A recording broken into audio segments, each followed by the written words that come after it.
नमस्कार सगळ्यांना. मी अश्विनी. माझं यूट्यूब चॅनलवरती तुमच्या सगळ्यांचं स्वागत आहे. इथे मी आज माझं फेस पॅक रेडी करत होते, स्किन केअर रुटीनमधला एक छोटासा पार्ट म्हणून. कारण मी असं तर स्किन केअर म्हणून काहीसुद्धा करत नाही, पण आज थोडीशी टाईम भेटलेला मला, म्हणून म्हटलं की थोडंसं आपलं स्किन केअर करून घ्यावं. कारण माझ्या चेहऱ्यावरती डार्क स्पॉट, पिंपल्स आणि सनटॅन तर खूप जास्त झाल्यामुळे मला हे बेस्ट वाटतं आहे. मी कायमच हे यूज करते, पण आता थोडे महिने म्हणण्यापेक्षा पण खूप 1 वर्ष झालं असेल मी अजिबात माझ्या स्किनकडे लक्ष दिलं नाही. कारण गेल्यापासून मला अजिबात टाईमच भेटला नाही. मी ना आज सुट्टी होती. आयुष पण म्हणला की मम्मा मला खेळायचं आहे, तो गेलता बाहेर, म्हणून मी म्हटलं आपलं थोडंसं स्किन केअर करून घेऊ. तरी तुम्ही 1 चमचा बेसन आणि 1 चमचा दही घेतलेले, ते सगळं व्यवस्थित मिक्स करून माझ्या फेसवरती मी अप्लाय केलेला. ते बघू शकताय तुम्ही. मी जेंटली मसाज केल्यासारखं पूर्ण फेसवरती मसाज करते. पण जोपर्यंत व्यवस्थित मसाज होणार नाही तोपर्यंत स्किन एक्सप्लोरेट होणार नाही. कारण जे बेसन आणि दहीचं काम आहे ते ऑइल कंट्रोल करतं. त्याच्यामुळे मला हे खूपच चांगलं फेस पॅक वाटतं आहे. म्हणजे नॅचरल इन्ग्रेडियंट्स आहेत, जे आपण केमिकल वगैरे याच्यात काहीसुद्धा नाही आहे, म्हणून मला खूप जास्त आवडतं हे फेस पॅक. मी हातावरती पण अप्लाय केले याला, कारण माझ्या हाताला पण सनटॅन खूप जास्त झालेली. मी चुलीवरती भाकरी वगैरे कधी कधी बनवते, त्याच्यामुळे हात पण खूप काळपट झालेले. इथे मी 10 मिनटासाठी ठेवले ड्राय होण्यासाठी. तर इथे माझं स्किन बघू शकता तुम्ही. मी पूर्ण व्यवस्थितपणे अप्लाय केलेले आहे. जेव्हा ड्राय झालं तेव्हा मी व्यवस्थित त्याला काढून घेतले. कारण जोपर्यंत आपण व्यवस्थित काढून घेत नाही तोपर्यंत आपल्या चेहऱ्यावरचा जो सनटॅन असतो तो निघणार नाही, म्हणून मी व्यवस्थित ते काढून घेतले. आणि जेव्हा मला जास्तच हर्ट व्हायला लागलं तर मी पाण्याने धुवून घ्यायचा विचार केला. तोपर्यंत माझा छोटा दीर आलेला, त्याला रिचार्ज करायचं होतं, म्हणून तो मला बोलत होता. तर मला हसवणं पण चालू होतं मध्ये की तू भूत दिसते म्हणून, आणि ॲक्च्युली मी भूतच दिसत होते. देन मी पाण्याने वॉश केले, तरी माझा चेहरा तुम्ही बघू शकता बिफोर अँड आफ्टरचा किती फरक दिसायला लागलेला आहे. देन दुपारी थोडा वेळ झोप घेतली आणि रात्री मला भजी करायची होती, म्हणून मी सगळे इन्ग्रेडियंट्स मिक्स करून ठेवत होते. तर इथे मी अर्धा किलो बेसन घेतलेला आणि त्याच्यामध्ये थोडीशी गहूची पीठ पण ॲड केलेली. देन थोडीशी हळद घातली, अजवाईन वगैरे मिक्स केले, हातात चोळून अजवाईन घेतलेले 2 चमचे मी.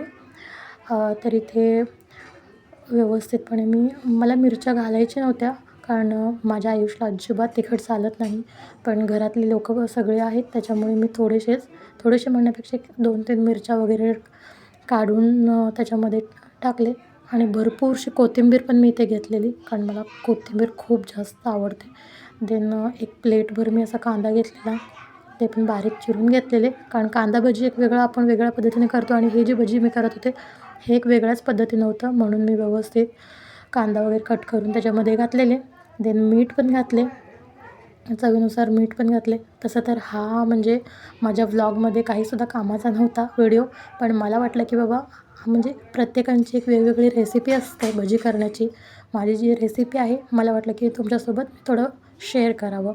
ते मी सगळं व्यवस्थित मिक्स वगैरे केले. माझं मिक्स करून झालेलं तोपर्यंत माझ्या सासूबाई आल्या आणि त्या म्हटल्या की बाबा तू एवढं केले, म्हणजे त्यांचं रिॲक्शन असं होतं की बाबा एवढं कशासाठी.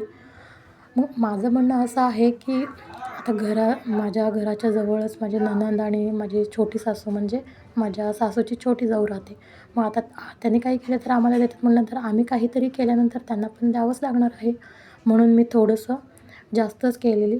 तरी पण माझ्या सासूबाई रागवत होत्या. म्हटलं ठीक आहे बाबा, आता झाली माझ्याकडून चूक, तर काय करू आता ह्याच्यात मी. तरी पण मी थोडंसं बाजूला बेसन काढून ठेवलेलं माझ्या स्किनला लागते म्हणून. तर आयुष आलेला बाहेर खेळून, तर त्याचं रडणं चालू होतं की मला जीन्स पॅन्टच घालायचा आहे, तो जीन्स पॅन्ट आणि फुल स्लीव्ज. असं कोण करतं राव, उन्हाळ्यात जीन्स पॅन्ट कोण घालतं.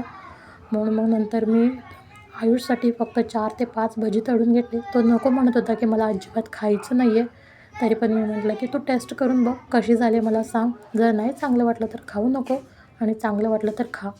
देन मी त्याच्यासाठी भजी वगैरे व्यवस्थित तळून घेतले. आणि तेल इतकं जास्त गरम झालं होतं ना की ते थोडंसं करपलं, तरी पण तो खाल्ला आणि त्याला खूपच जास्त आवडलेले भजी. मी शक्यतो भजी वगैरे असं तेलकट पदार्थ करणं टाळते, पण आज करायचा प्लॅनच होता म्हणून मी केले. देन इथे बघा आयुषचे नखरे खूप असतात. तो अजिबात एका जागी बसून खात नाही. त्याला सारखं फिरत खायचं असतं. तरी पण तो आता एका जागी उभारलेला खेळत होता, स्वतःला बघूनच हसत होता. म्हणून मी म्हटलं बाबा ठीक आहे, आता असं खातो आहे तर असं खाऊ दे. तर आजच्यापुरतं एवढंच. तुम्हाला माझा व्हिडिओ कसा वाटला नक्की कमेंट करून सांगा आणि माझ्या व्हिडिओला लाईक करा. बाय.